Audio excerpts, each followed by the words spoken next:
দর্শক, কয়েকটি বিষয়ের পরে আলোচনার জন্য আপনাদের সামনে হাজির হয়েছি। অবশ্যই আপনারা ভালো আছেন। প্রথমে ঢাকা বিশ্ববিদ্যালয় সম্পর্কে বলি। ঢাকা বিশ্ববিদ্যালয়ের প্রাচ্যের অক্সফোর্ড আমরা সবাই জানি। পাশাপাশি এটা বাংলাদেশের একটা শ্রেষ্ঠ বিদ্যাপীঠ। এখানে উচ্চতর গবেষণা করা হয় দেশকে নিয়ে, জাতিকে নিয়ে, দেশের কল্যাণে, মানুষের কল্যাণে। এবং এখান থেকে অনেক মেধাবী ছাত্ররা বের হয়, যারা ম্যাজিস্ট্রেট, ডিসি, এসপি, শিক্ষক সহ দেশের কল্যাণে তারা কাজ করে। কিন্তু আজকের সেই ঢাকা বিশ্ববিদ্যালয়টি রাজনীতির একটা নোংরা স্পটে পরিণত হয়েছে। এই দুদিন ধরে দেখতে পাচ্ছি কিছু ছাত্র রাজনীতি করে, যারা পাকিস্তানের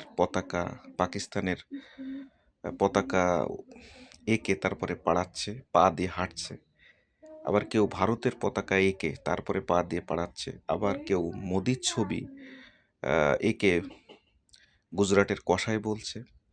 পাশাপাশি গোলাম আজম, নিজামি, সাইদি তাদের ছবি এঁকে তারপরেও তারা পাড়াচ্ছে, পা দিয়ে হেঁটে যাচ্ছে তাদের উপর দিয়ে। এই বিষয়গুলো খুবই খারাপ লাগলো। এই বিশ্ববিদ্যালয়টি ঘিরে কেন এত রাজনীতি করতে হবে? ক্ষমতায় যেই যেতে চায় সেই বিশ্ববিদ্যালয়ের ছেলেগুলোরে ব্যবহার করে। এরা মেধাবী ছেলে, গ্রাম বাংলা থেকে উঠে আসছে, মেধাবী কৃষকের ছেলে, কুলি মজুর, খেটে খাওয়া মানুষের ছেলে এরা। এই মেধাবী ছেলেগুলোকে ব্যবহার করা যেত ভালো কোনো কাজে, কিন্তু সেখানে তা ব্যবহার না করে তাদেরকে ব্যবহার করা হচ্ছে রাজনীতির প্রধান অস্ত্র হিসাবে। পাশাপাশি সাংবাদিক আনিস আলমগীরকে গ্রেপ্তার করা হয়েছে। সাংবাদিক আনিস আলমগীর হয়তো বা কিছুটা আমলিকপন্থী হতে পারে, কিন্তু সে তো একজন সাংবাদিক, কলম সৈনিক। তাকে গ্রেপ্তার করা একটা অযৌক্তিক অবান্তর। আর গ্রেপ্তার যদিও বা করা হয়ে থাকে, তাহলে তাকে জামিন দেওয়া উচিত ছিল। পাশাপাশি রিমান্ডে নেওয়াটা ঠিক হয়নি আমার মতে। কারণ যেখানে একটা বড় ধরনের শুটার, কিলার ছাত্রলীগের দ্রুত জামিন পেয়ে যায় এবং জামিন পাওয়ার পরেই ওসমান আদিকে হত্যা করে ভারতে পালিয়ে যায়, সেখানে একজন সাংবাদিকের ভুল থাকতে পারে। তাই বলে তাকে গ্রেপ্তার করে রিমান্ডে নিতে হবে, এটা একটা অমানবিক।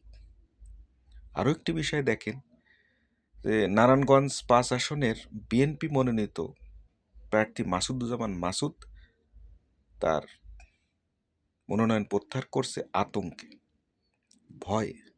এবং তার পরিবারের সদস্যরা বলছে যে নির্বাচন করলে হয়তো তার জীবনের রিস্ক হয়ে যাবে, মারা যেতে পারে, যার কারণে সে নির্বাচন থেকে সরে দাঁড়াচ্ছে।